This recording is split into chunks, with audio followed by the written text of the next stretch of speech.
On the 4th of December 2024, at 6:46 a.m. outside the Hilton Hotel in Midtown Manhattan, 9mm bullets rang from a 3D printed gun into the back of Brian Thompson, and the bullet cases found at the scene of the crime with the words "deny, defend, and depose" written on them would be heard across the world. But what happened? Why did it happen? And everything we know so far. In 2004, Brian took a job with United Health Group. In 2021, he became the CEO of UnitedHealthCare, the insurance arm of United Health Group, which provides health insurance to about 50 million Americans. At the time of his death, Brian was the subject of a Department of Justice investigation where he had been accused of insider trading and fraud.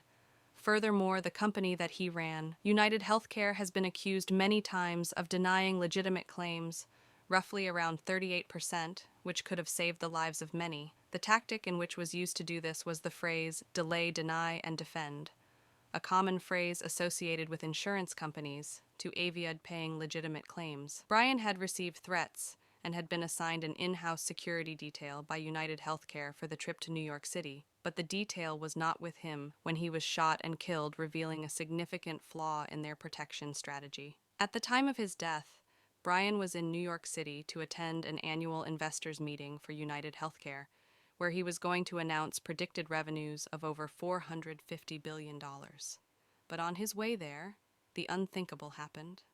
On the 24th of November 2024, police believe the killer arrived in New York City after jumping on a bus departing from Atlanta, but officials have not been able to pinpoint exactly where he boarded, stating it could have been in Atlanta or elsewhere. On the day he arrived in New York City, he was captured on surveillance video stepping off the bus at around 9 p.m. and spotted walking through the Port Authority bus terminal in Manhattan.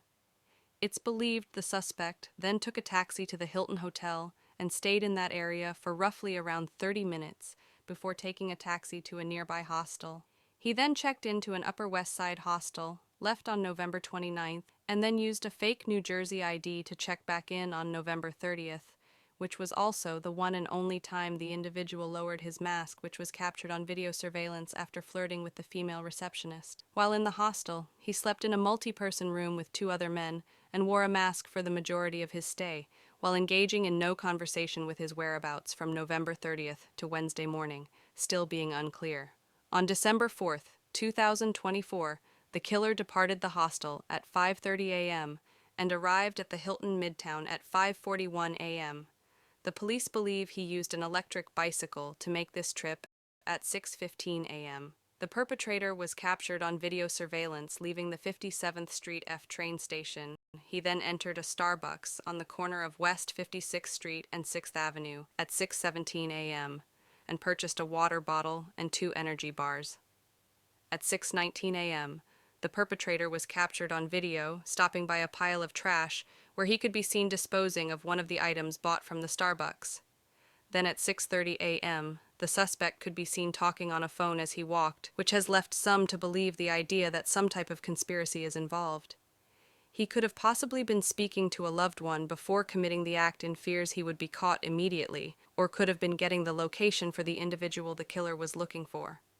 At 6:39 a.m., he arrived at Hilton Midtown, then just 6 minutes later, at 6:45 a.m., using a 3D printed 9mm pistol with a suppressor, the assailant shot and killed Brian Thompson on West 54th Street, right next to the Hilton Midtown.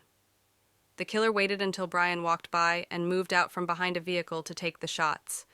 At one point, it seemed the gun malfunctioned, but the shooter quickly slid back the barrel and hit the gun to quickly correct the malfunction, leaving behind 3 intact cartridges and 3 spent cases with the words "deny, defend, and oppose" written on them.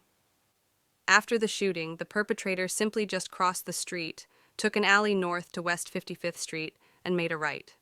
Then, using an electric bicycle, he made a left on 6th Avenue, taking it north toward Central Park at 6:48 a.m. The perpetrator entered Central Park on Center Drive, still on the electric bicycle.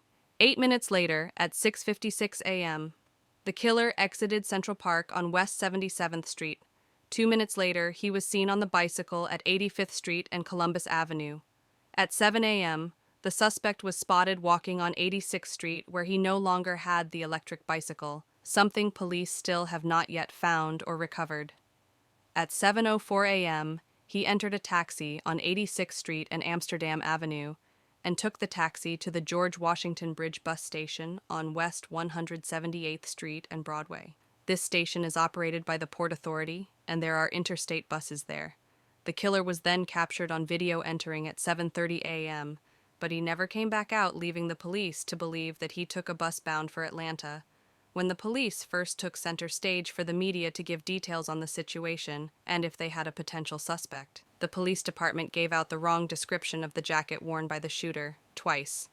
While at some points the police said they believed they knew who the individual was, but wouldn't give the name out publicly as not to alert the killer, they also at points claimed they had no idea who it could be, puzzling viewers.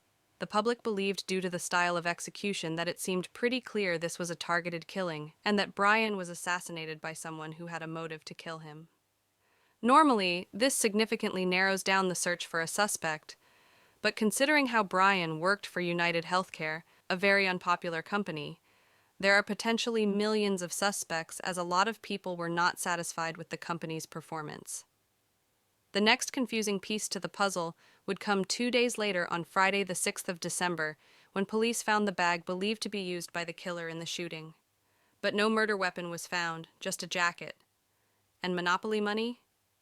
Police then came out stating they had potential DNA and a name, but again wouldn't say who, nor would give out the details regarding the DNA, just stating they items used by the killer were obtained. Then came the calm before the storm. Then, on December the 9th, 2024, dispatchers would receive a call from a McDonald's employee in Pennsylvania regarding a suspicious customer. The customer in question was a man in the corner, wearing a beanie and mask. One, the employee said, matched the one seen in photos released by the NYPD. Police arrived at 9:14 a.m., and officers found him sitting in the restaurant wearing a blue mask and looking at a laptop. Approaching him, police officers asked for the man in question to identify himself, in which he did, but he did so using the fake ID he had used previously to check into the hostel in New York. Prompting alarm bells to officers, using this fake ID now left the suspect under investigation for using a fraudulent document, which meant the killer was arrested originally on unrelated charges. According to an affidavit, when asked whether he had been to New York recently, he became quiet and started to shake. Then, when officers removed his blue mask, they said they recognized him as the suspect. Officers asked the man in question why he used a fake ID after they couldn't verify him, leading him to say he was unsure as it was rather stupid, to then tell them his real name, Luigi Mangione, before being searched. Upon searching the suspect, police say they found Mangione in possession of a 3D firearm and suppressor, a mask consistent with that worn by the gunman, a fraudulent New Jersey ID matching the ID the man used to check into the New York City hostel before the shooting, and a handwritten document that speaks to both his motivation and mindset, leading to the arrest of the man they believe to be responsible for the murder of Brian Thompson.